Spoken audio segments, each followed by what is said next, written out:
Qanday kollagen tanlashni bilmayapsizmi? Unda bu videoni oxirigacha ko'ring. Hammamizga ma'lumki, butun tanamiz kollagen tolalaridan iborat. Ham ichki, ham tashqi go'zalligimiz, yoshligimiz, soch va tirnoqlar mustahkamligi, terimizning tarangligi, ichki organlarimizning osilib qolmasligi aynan organizmdagi kollagenga bog'liq. Hozirgi kunda insonlar orasida kollagen yetishmovchiligi sababli ko'plab muammolar kelib chiqyapti. Shuning uchun ham ko'pchilik insonlar kollagen olib ichishyapti. Endi esa kollagenning sifatiga ahamiyat berish vaqti keldi. Kollagenning turli xil turlari mavjud. Men nima uchun bunaqa chizdim? Bu aynan kollagenning turlari. Bu esa hujayramiz. Bular nima uchun katta, kichkina, juda ham kichkina? Hozircha sizlarga kollagenning so'rilishini tushuntirib bermoqchiman. Qanchalik hujayraga tez so'rilsa, iste'mol qilinayotgan har qanday mahsulot, shunda natija tez bo'ladi va organizm ham ko'p energiya sarf qilmaydi. Sababi organizm uni parchalab hujayrani o'rganiga keltirgunicha ancha-muncha energiya sarflashiga to'g'ri keladi. Demak, kollagenni parashok, tabletka, kapsula, jelatin ko'rinishidagi turlari mavjud. Bular anchayin arzon turadi. Nima uchun? Chunki bu kollagenlar aynan hayvonlardan olinadi, ya'ni chorvadan. Masalan, sigir, qo'y, echki, cho'chqadan olinadigan turlari ham nihoyatda ko'p.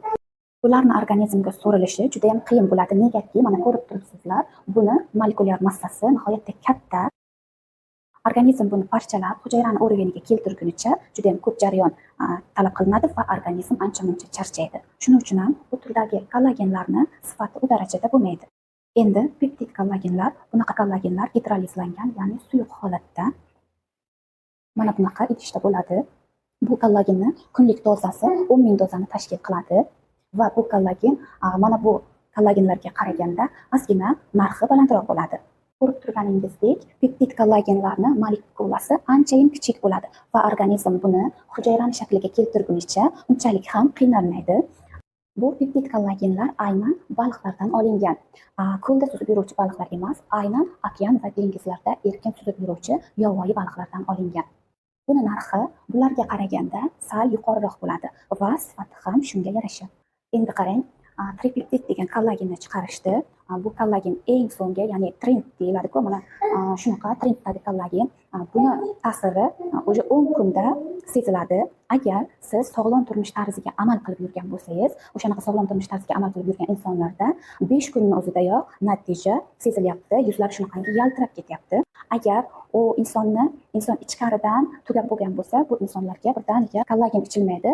Undan oldin ichki tozalash programmalardan o'tiladi va undan keyingina yoki o'sha tozalash programma bilan birgalikda kollagenni tavsiya qilamiz. Demak, ko'rib turganlaringizdek, tripeptidli kollagen mana bunaqa ko'k stiklanli idishda bo'ladi. Mana bu peptid kollagenimizni dozasi 10,000 bo'ladigan bo'lsa, bu tripeptid kollagenimizni dozasi esa aynan 15,000 dozada, ya'ni bir kunlik dozasi 15,000 dozada. Bu juda ham ajoyib. Demak, ko'rishlaringiz mumkin, tripeptid kollagen hujayra bilan bir xil o'rinda. Shuning uchun ham buni ichgan vaqtlaringizda organizm uni parchalash uchun deyarli harakat qilmaydi. Bu to'g'ridan to'g'ri hujayraga so'riladi. Bu tripeptid kollagen ham aynan baliqlardan olingan, 100% halol.